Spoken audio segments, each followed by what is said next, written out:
I missed the press conference, and I'm sure this was a question then, but I'm going to ask it again. The fight scene with Bruce Willis is obviously the centerpiece of this, and presumably something that you had to really focus on as well, since that's the most demanding action scene, but probably in the whole movie of anybody. So what goes into that, and what's the conversation with you and Bruce and the choreographer and Robert and everybody? Well, that was a very intense and gritty kind of an experience. Really, we had about 3.5 weeks of training with our stunt team. Just focusing on this one scene. Just focusing on this one scene. It took us about 2.5 weeks to shoot. We didn't shoot it, sort of, day after day. We would shoot a bit, and then they'd rearrange the office and come back and shoot some more. Bruce and I did the majority of our own stuff, so we really kind of tried to push the envelope, keep it within the bounds of safety, and go for each other. It's one of the grittiest, hardcore fights that I've ever done in my career, and I think he's said the same thing. Wow, and that's saying a lot coming from Bruce Willis. From Bruce Willis, yeah. Yeah.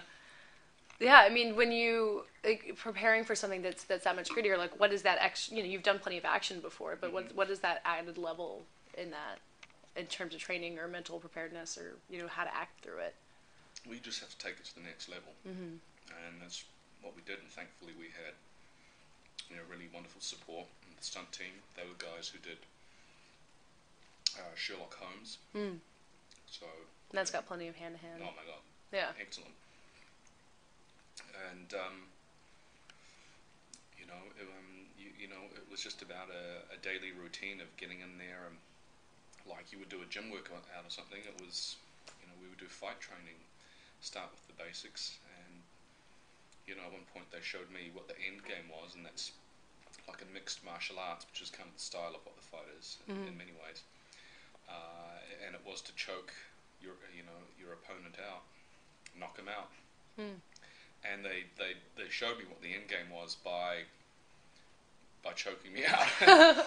So I'd actually get to the point where I was just about to black out. I'm like, okay, yeah, I got it. I understand. So that's real method acting right there. Just to give me a sense of what it was like. Jeez. Well, when we meet your character at the beginning of this, is there's the talking on the phone to the kids, and it's really glib and like really dark and funny at the same time, and there's an arc in there. Like it seems at first like you're kind of overplaying the like stern meanness almost to the point of comedy, but by the end there's kind of this development into a real character. And I wondered if that is that something that you bring, or is that something that we just feel in the way that the movie is put together? Well, no, I mean it's sort of. That occurs by construct of the way the script's written. He's established, my character William Cooper is established as a CIA hitman, and he's hardcore, and at the same time you find out that he's trying to balance this family life, which to me immediately is quite unique. I haven't seen that kind of for the bad guy, blend but he's not. He's not really the stereotypical bad guy. No. In fact, he's not the bad guy in this film. It's very much a case of would the real bad guy stand up. And the wonderful thing about it is that there is a really, quite a great arc from where my character starts this film, to where he finishes. So that was a major attraction for me.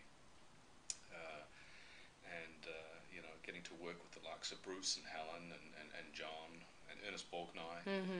Yeah, you kind of have his big scene. Yeah, I have. Well, Bruce has a scene with him, and I have a scene with him, and he was incredible to work with. I mean, he is. Well, this morning at the press conference, he's hilarious. Yeah. Did he tell you his secret of longevity? Oh my God, yeah. I kind of knew it, and then I was wondering if he was going to tell us again, and he did, and he. Hey, whatever floats your boat. He says he's 93, so who cares? And you can't argue with that. Yeah, exactly. Yeah, well, I talked to Lorenzo earlier, and he talked about kind of the vibe between getting all these people together, but you're kind of only in that one last scene, and when the whole gang gets together, are you really part of that? So I mean, in that kind of warehouse where you've got this many stars and 8 different stars of the movie, like how does that even work logistically when you've got that many people doing an action scene in a warehouse?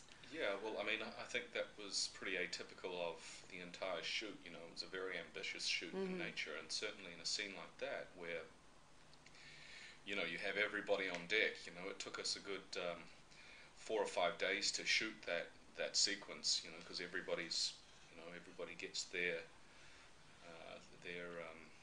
coverage, and it was such an enormous undertaking, and we had sort of effects with squibs going off and gunfire, and it was a whole dealio. But for me, it was actually a pretty brutally cold. It was an abandoned power plant, and In Toronto, right? in Toronto. Mm-hmm. And it was literally one of the toughest. It was like -7 inside there. Jeez. So there's no glamour involved in something like that. You know what? I think that's the perception, that there's a great degree of glamour involved, and and certainly when you're going to premieres, and there is that aspect to it. But the reality of filmmaking is trench warfare. Yeah. And on something like this, when you've got, is there the banding together when you're all in there? I mean, even if you're Bruce Willis, you're still stuck in the warehouse. Like, do you all just kind of suck it up and band together in that kind of context? That was the great thing, about working on this film, is that I found that everybody was, there for each other, and it was a really, wonderfully supportive cast, and we had fun. We had a lot of fun, and I think you can see that on screen. Mm-hmm. I had the great benefit of watching this film for the first time with an audience in Austin, and I'm really grateful that was my first experience, because they just laughed and laughed and laughed, and sometimes when you're close to a project, you don't get a sense of how funny it is because you've lived with it for a year, and so to get that reaction from the audience was wonderful. Well, I've gotten that from a lot of people who we talked to today, that maybe when you were making it, you didn't quite realize how funny it was going to wind up being in the final product. I don't really think anybody had a clear handle on what the tone of the film was going to be, and it's really finely balanced. It changes a lot, yeah. Yeah, and if anything, I mean, I'm kind of the straight guy of the piece. Mm-hmm. I really represent the reality of what's going on. I'm trying to, hunt down and kill these guys, and they're having a lot of fun along the way, and for me, it's I'm kind of like the predator. Yeah, well, you've kind of done that a fair amount of times lately, like doing the straight balance. Well, there's crazier things going on back and forth. It's funny you should say that. I mean, it seemed to me to be for a while that I was the go-to guy that the studio would hire when they wanted the star of their film almost killed. So, maybe not anymore though. Yeah, no. Well, between finding with Bruce Willis, then you've got the Sylvester Stallone lineage coming up with Judge Dredd. You're like bumping up to this action star pedigree, and you beat up Bruce Willis. You're taking over Sylvester Stallone's role. Do you feel like that pressure in there, or like a sense of stepping up, or do you not think of it in those terms? No, I don't. To me, I never really. It wouldn't benefit me to think about things that way. I just focus on, my job, character by character, and project by project. And I feel pretty blessed going into Dredd that we've got a really great script written by Alex Garland, a fantastic director in Pete Travis, and they're putting together a really an amazing cast.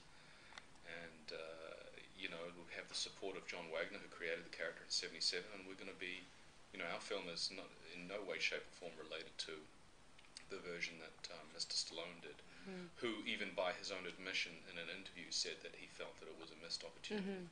So I'm looking forward to it. I think we're going to do something that's gritty and hardcore and really grounded in reality. It's not going to feel like we're shooting it on the back lot in Hollywood. It's going to feel like this is a real city that's aesthetically touchable and has depth and layers. Did Star Trek prepare you to the extent to which people have been like obsessed with the helmet and with every little detail about Judge Dredd? People are kind of worried about. Did signing on to the Star Trek reboot, which was equally people worried about, did that prepare you for this? Well, I mean, I think I can understand people's anxiety when it comes to Dredd, because the way the character was initially designed and conceived and executed was that his identity would remain secret, and that was always part of the enigma of Dredd. So as soon as you remove the helmet, you're blowing the enigma. Yeah. And we certainly have. We can have fun with it, but we certainly have no plans to deviate from what John Wagner created. Sorry, and how was that Oh, released? just the idea of fans being panicked about something. It seems like Yeah. that happened a lot on Star Trek too. Well, yeah, but I mean, I've encountered that a few times. I mean, I worked on Lord of the Rings Yeah, and yeah, of had the course. same thing in Star Trek. But I have to say, as a long term fan of Star Trek, I myself was, I had sort of concerns as how are we going to pull this off. I mean, it was those characters, the look of the original show, it's iconic stuff, and I think it's just a real testament to the genius of J.J. Abrams and Roberto Orci and Alex Kurtzman, and the wonderful design team and that they had on that. And I'm looking forward to shooting the next one. Yeah, we're all looking forward to seeing Yeah. it.